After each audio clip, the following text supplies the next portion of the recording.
在热闹繁华的台湾，总有一些地方外观看似普通，却被一层无形的阴影笼罩。这些地方有的曾是豪宅，有的曾经是医院、商业大楼，甚至还有军事碉堡与洋楼。随着时间流逝，他们逐渐荒废，故事却越传越邪门。从幽灵脚步声、窗边白影，到无法解释的意外与悲剧，让人不敢轻易靠近。今天就让我们一起揭开台湾最可怕的10大鬼屋排行榜。有些已经消失，有些依旧矗立，但他们的传说至今仍让人背脊发凉。第10名，台中东海碉堡。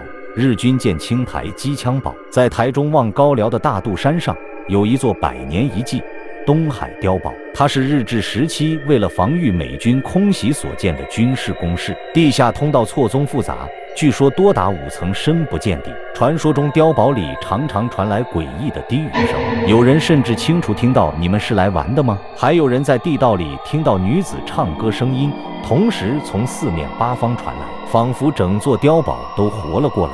更恐怖的是，探险者常常迷失方向，有人甚至一去不回。当地老人说，这些人其实不是迷路，而是被看不见的东西带走了。即使后来被列为文化资产保存，游客白天也能参观，但夜晚一到，整座碉堡依旧像个巨大的墓穴，让人不寒而栗。第9名，嘉义 X 帝王大楼。嘉义市区有一栋名字听起来霸气的 X 帝王大楼，但居民却给它取了一个外号“猛鬼大楼”。1990年代，这栋大楼还没完工，就成为一对高中生恋人殒命的舞台。有人说，他们的怨气从此笼罩整栋大楼。之后，1楼的机车行遭到歹徒闯入，老板当场丧命。几十年来，大楼内陆续有人孤独死去，有些甚至要1年后才被发现。更诡异的是 ，X 帝王大楼旁边就是一片老墓地。有人说，这栋大楼的格局刚好压在乱葬阴脉上，注定怨气不散。即使后来政府翻修过，但住户不是说水管怪怪的，就是说晚上很不舒服，没多久又搬走。今天的大楼夜晚灯光零零落落，走廊长长的回音让人一踏进去就浑身不自在。第8名，台中沙鹿6命凶宅。鬼屋不一定是大楼，有时候只是一栋不起眼的透天厝。在台中沙鹿就有一栋被称为6命凶宅的房子。最初一对大学生情侣搬进来，因为感情问题，女孩选择用极端方式结束生命。没过多久，又有2姐妹搬进来，其中姐姐开始说总觉得有人盯着我，最后也走上相同的结局。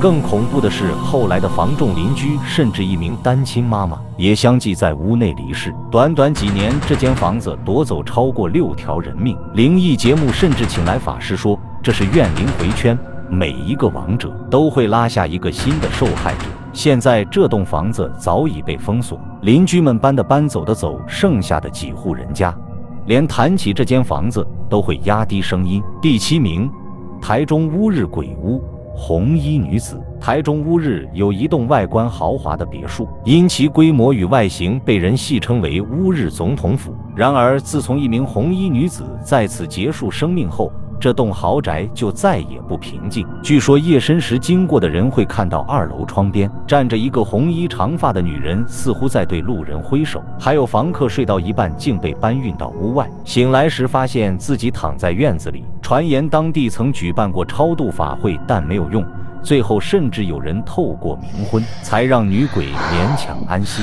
即使如此，这栋豪宅多次转手，住户不是被吓跑，就是遇上意外。如今屋内早已荒废，但那个红衣女子的故事仍然让人闻之色变。第6名，花莲吉安刘家宅邸灭门惨案凶宅。在花莲吉安乡有一栋外观看似普通的透天厝，却因为一起骇人听闻的灭门惨案而被称为东部第1凶宅。2006年，刘家5名年轻孩子在自家3楼浴室集体身亡。当时屋内门窗紧闭，排气孔甚至用胶布封死，让整起事件疑点重重。警方一度怀疑是外人闯入，但调查后发现毫无入侵痕迹。更离奇的是，案发后刘家父母人间蒸发，整个村子笼罩在恐惧之中。9年后，夫妻2人的尸体才在山区被发现。从此，这桩悬案成了永远无解的谜团。此宅自那之后被称为凶宅。附近居民说，夜里常会听到孩童的哭声与脚步声，还有人声称在窗户边看到模糊的小影子，好像在呼唤陪我玩。有大学生曾鼓起勇气承租，结果不久就精神恍惚，夜夜惊醒，最后吓得搬离。为了安抚民心，当时还特地请法师来诵经超度，但居民依旧避之唯恐不及。直到今天，这栋透天厝依然空着，被人称作永远的阴影。这起真实案件与灵异传说交织，让刘家宅邸成为花莲最知名的都市禁地。第5名，新北3只飞碟屋已拆除。在新北市3只的海岸边，曾经有一片宛如科幻电影场景的建筑群，3只飞碟屋。这些奇特的圆顶建筑本来是1980年代开发商规划的高级度假村，外形像一艘艘 UFO 降落在海边。然而施工期间意外频传，据说有工人从高处坠落丧命，甚至有人神秘失踪。地方传言说，这片土地早在清代就是乱葬岗，日治时期更被用作刑场，而开发商还拆除了镇守此地的龙形雕像，自此怨气四散。停工后，飞碟屋就这样荒废在海岸边。夜晚时，昏黄的路灯下，一排排像外星人眼睛的圆窗让人毛骨悚然。探险者说，他们曾经听到空屋里传出低沉的哭声，有人甚至看见无脸的老太太在走廊缓慢徘徊。虽然2008年政府以安全考量为由将飞碟屋全数拆除，但在灵异圈里，它依旧被称为台湾第1鬼屋，因为就算建筑物没了，传说依然存在。第4名，基隆林开俊洋楼基隆鬼屋。接下来要说的是位于基隆海洋广场对面的一栋洋楼，这里正是繁华热闹的市中心，却有一栋房子常年空置，外观华丽却透着诡异。这就是基隆鬼屋，又叫林开俊洋楼。1930年代，煤矿富商林开俊为了炫耀财力，特地从中国进口建材盖下了这栋豪宅。不过，随着家族式微洋楼逐渐荒废，直到战后美军进驻这里，被改成酒吧。传说中的恐怖故事也从那时开始。据说有位酒女爱上美国士兵并怀孕，却遭无情抛弃。她在绝望中纵火，与酒吧内的众人葬身火海。从此，每当夜深3楼的窗边，便会出现一名长发女子，身穿洋装，脸色惨白，冷冷盯着街上的人。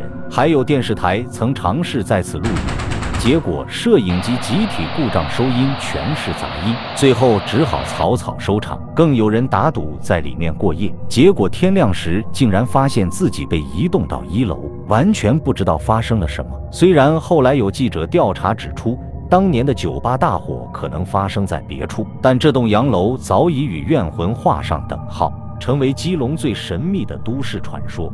第3名，台北锦新大楼。说到鬼楼，怎么可能少了台北的锦新大楼？它位于新生北路，地点精华，却因灵异传说闻名，被称为台北第1凶宅。1984年，锦新大楼当时名为时代大饭店，发生火灾，造成19人死亡。之后，大楼内陆续出现跳楼、纵火、自杀等事件，累积数十条人命。住户说，电梯常常自己上上下下，半夜还会在门口看到模糊的人影。有人更遇过电梯门打开，却只有白墙，就像被拉进另一个空间。后来大楼6楼设立了宗祠，供奉牌位，顶楼还盖了土地公庙来压煞。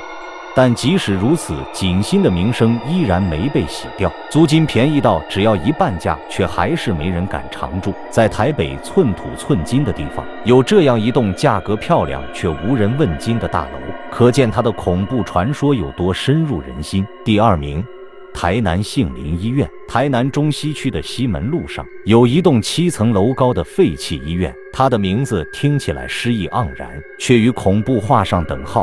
杏林医院1970年代开业时，这里是台南最现代化的医院之一，但1990年代因涉入医疗诈保案被勒令停业，设备原封不动留在院内。从那之后，传闻不断，有人听到病房里传出凄厉哭声，有人在手术室看到血迹却转眼消失。更恐怖的是，传说里有一名护士在孩子手术失败后，在停尸间结束生命，从此化作鬼王。据说任何人想闯入都会遭到鬼王的阻挠。探险者声称看见高大黑影在走廊徘徊，还有人带回照片，发现背后多出一张苍白的脸。电影《杏林医院》就是取材自这里。虽然拍摄的是戏剧，但现实中的杏林早已成为全台灵异爱好者最向往的禁地之一。第1名，嘉义民雄鬼屋刘家古厝。台湾最有名的鬼屋非嘉义民雄鬼屋莫属，它几乎是每个排行榜的第1名，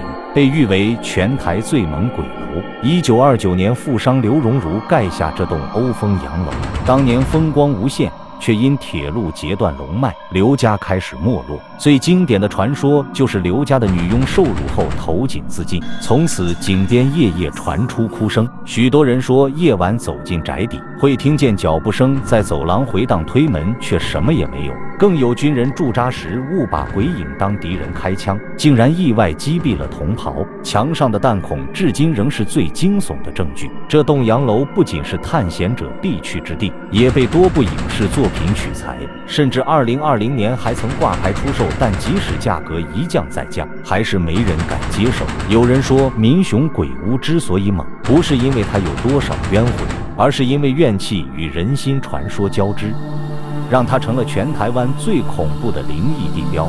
以上就是台湾10大鬼屋排行榜，从已经拆除的3只飞碟屋，到仍矗立在嘉义的民雄鬼屋，每一个地方都写满了故事与阴影。你觉得这些传说是真的吗？还是说真正恐怖的其实是我们心中的想象？如果你也曾经听过，甚至亲身去过这些地方，记得在留言区和大家分享。鬼月到了，晚上路上小心，我们下次见。